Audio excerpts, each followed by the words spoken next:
Aubrey, tell us about this concept of lifecycle defense. Why do we need it?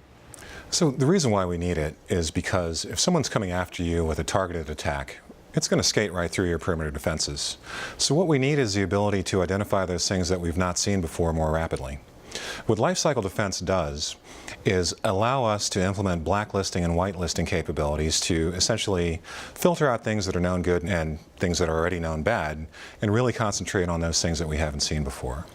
So as part of that process, for those items that we've not seen before, for instance, we could send those to a malware analysis sandbox, detonate it in a customer's environment, see what it's trying to do and understand whether or not that activity is malicious.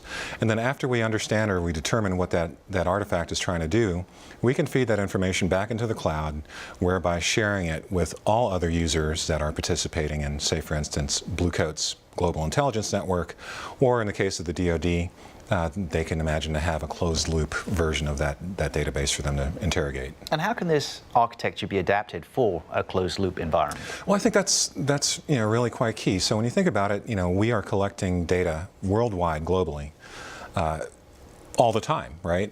And we can send updates out to our end users every 5 minutes. In the case of the DoD, what they might want to do is just subscribe to our system, have an instance of our database loaded on their local system, and then utilize that instance of our global intelligence network to enrich with, say, blacklists that they might, other networks that they might, or network activity that they might be monitoring, and potentially even enrich their own instance of that data without having to share it back out to the public network.